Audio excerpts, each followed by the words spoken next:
Noves maneres d'evitar i d'organitzar la vida quotidiana.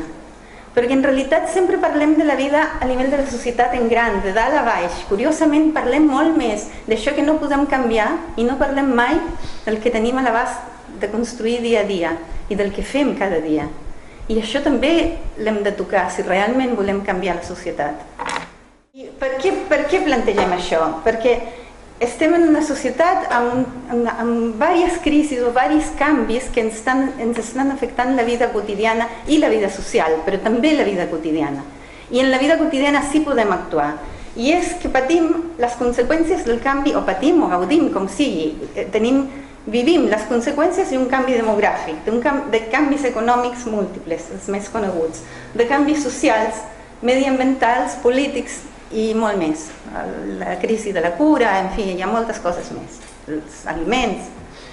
I exemples d'això, per exemple, és l'envelliment de la població, l'augment de llars unipersonals o monoparentals, que significa llars amb més feblesa enfront de molts problemes, disminució de salaris reals, precarietat laboral, dificultat per accedir a crèdits, dificultat per accedir a l'habitatge, encariment de l'energia, de l'aigua, dels aliments, en fi, dels serveis bàsics en general, i una gran pèrdua de valors, sobretot de valors de relació.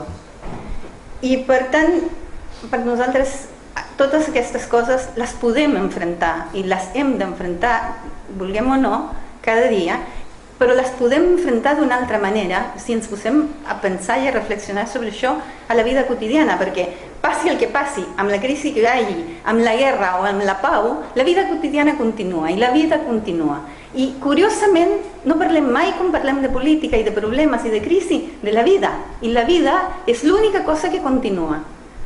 També en aquest fòrum gairebé no parlem de les dones, tot és tan masculí, hi ha hagut poquíssimes intervencions en què han fet alguna referència explícita a que hi ha dones. Tot és els alumnes, perquè no comptem amb la vida quotidiana, i això és una feina com de dona, per tant no la veiem.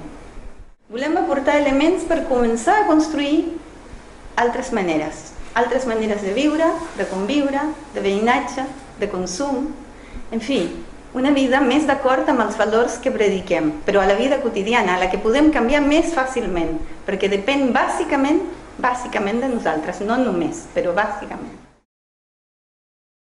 Construir un habitat nostre sobre relacions de cooperació combinant privacitat i comunitat.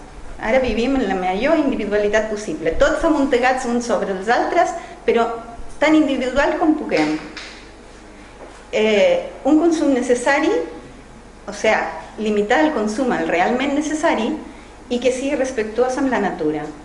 I un intercanvi de béns i serveis sense especulació, sobretot els més cars, com l'habitatge. I tot això diríem que passa per un camí lent, però de mica en mica, d'anar superant l'individualisme i el patriarcat, perquè són els grans problemes que sense això no canviarem aquest sistema que no ens agrada.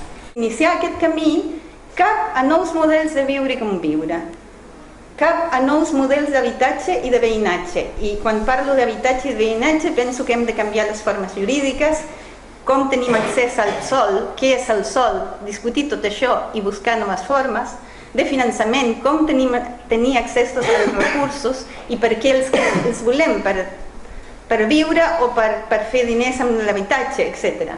De consum i de producció d'energia i altres coses, de construir, la manera de construir és realment la manera que construïm, la que és més adient per la vida que volem tenir, de planificar l'habitatge i de gestionar la vida, tota la vida, l'habitatge, la cura, el temps, tot això.